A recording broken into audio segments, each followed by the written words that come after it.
You may have seen this play in a college football game a few years ago, where a player from South Carolina, Jadeveon Clowney, hit a player from Michigan, the running back. And the running back had hardly begun running after receiving the ball before he got hit.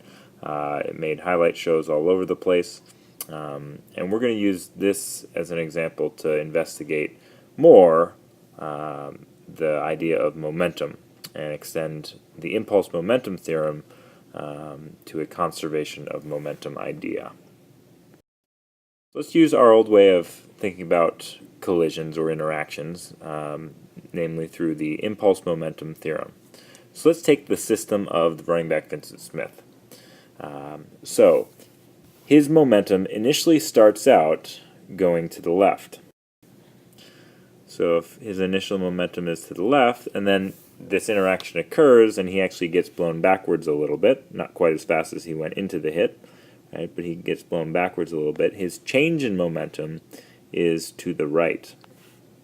Now, what is causing that change in momentum? That would be Jadeveon Clowney, the player on the left. And if we had force sensor and a way to measure time during this hit, we would find that Jadeveon Clowney applied an impulse to the right. And we know from the impulse momentum theorem that these two must be equal. The impulse provided to Smith must be equal to the momentum change of him as the system. Now let's switch over and look at this from the perspective of the Jadeveon Clowney system. His initial momentum brings him into the collision going to the right. The collision occurs, the interaction occurs, and he slows down a little bit. So what would be his change in momentum? His change in momentum would be to the left. Now what caused that change in momentum for him? Well, if he applied a force to the running back Smith applied a force that's equal and opposite to him over the same amount of time, and so the impulse provided to Clowney by the running back would be to the left as well. And once again, the impulse momentum theorem tells us that these two things must be equal. Now, so far, these are completely equivalent analyses of the situation. The only difference has been what system we chose, whether we chose Jadeveon Clowney or the running back Vincent Smith. Let's do something a little bit different here. Let's think about the system that includes both of them. So the system that includes both of them encompasses the momentum of Jadeveon Clowney before and after the collision, and the momentum of Vincent Smith before and after the collision. So essentially what we can do is if we put both objects in the system, we can just analyze the momentum changes. So Smith had a momentum change to the right. Clowney had a momentum change to the left. Smith had an impulse provided to him to the right. Clowney had an impulse provided to him to the left. If we add up the momentum changes of Smith and Clowney, both now being in our system, we see that they are equal in magnitude, but opposite in direction. So if we add them both up, we would get a total momentum change of 0. Likewise with the impulses. If we added the impulses of them both being in our system, we would get a total impulse of 0. Now it seems like we're not going to get anything useful out of this analysis because both have 0 momentum changes and both have 0 impulses provided, and I mean both being in the system.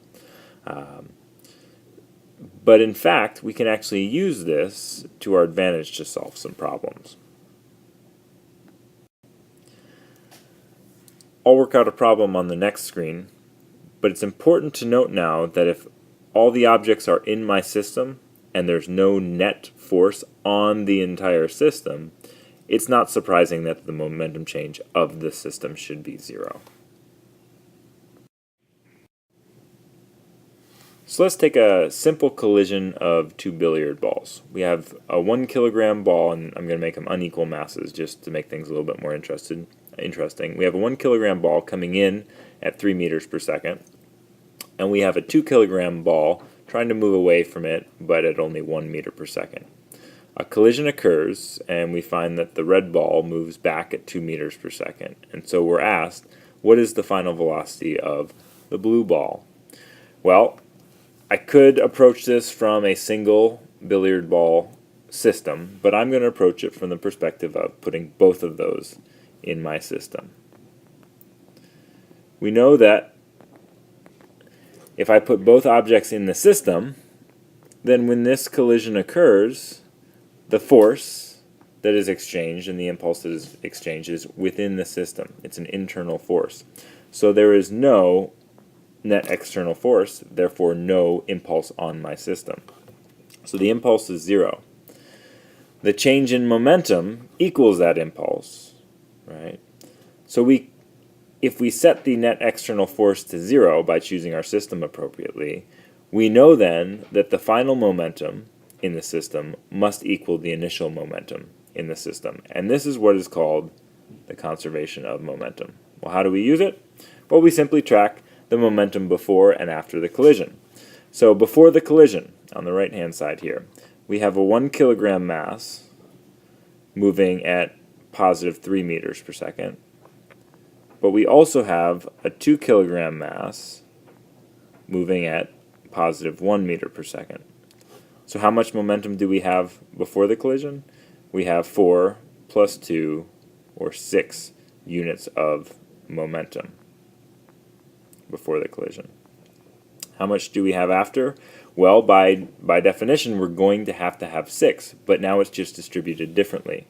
We have the 2 kilogram mass moving at a velocity of negative 2 meters per second, and we have, or sorry, that's not the 2 kilogram mass, that's the 1 kilogram mass. And we have the 2 kilogram mass moving at some v final. Right? So our job is to figure out, of those 6 units, how much must go into the blue billiard ball. Well, we can solve this mathematically. I'm going to talk through it. If after the collision we must have the same amount as before the collision, and we're getting negative 2 from the red ball, that means the blue ball is going to have to make up for that negative 2 and still get us to 6 units of momentum. Right? Which means the total momentum of the blue ball must be equal to 8 kilogram meters per second in order to account for that and overcome that negative 2. And if we already know how that momentum is distributed in terms of mass, 2 kilogram mass for the blue ball, we can figure out what the final velocity is going to be. The final velocity is going to have to be 4 meters per second in order for us to maintain 6 kilogram meters per second worth of momentum in the system. Now, in these interactions, you don't always have collisions and objects bouncing off of each other. Case in point, Jadeveon Clowney's tackle. When he tackled Smith, they ended up becoming essentially one mass. We can still apply the conservation of momentum here. If we put both of them in our system, so I've given you some numbers, 150 kilograms and 10 meters per second before the collision for Clowney, and 100 kilograms and 5 meters per second before the collision for Smith. And the question is, how fast are they moving? And we can also ask in which direction after this collision. Well, if there's no net external force, then the initial momentum must equal the final momentum. The initial momentum is going to be 150, Clowney's mass, times his initial velocity, and we'll call to the right positive. And Smith's is going to be 100 kilograms times negative 5. So if you calculate that out, you get 1,500 units of positive momentum for Clowney, negative 500 for Smith, and so you get 1,000 total units of momentum.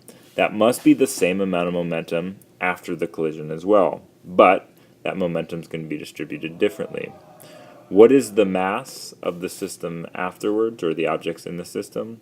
Well, we have the mass of Clowney, 150, going at some final common velocity, and we also have the mass of Smith, 100, going at that same common final velocity because they're sticking together. So really, this is just the total mass, or 250, times the final velocity. And so the final velocity of the combined object of the entire system, in this case, is going to have to be 4 meters per second. Positive 4 because it's to the right. And this explains why this showed up on the highlight film.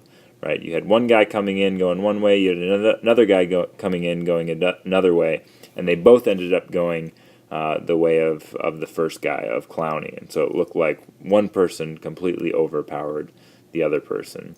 In fact, it was really just a conservation of momentum.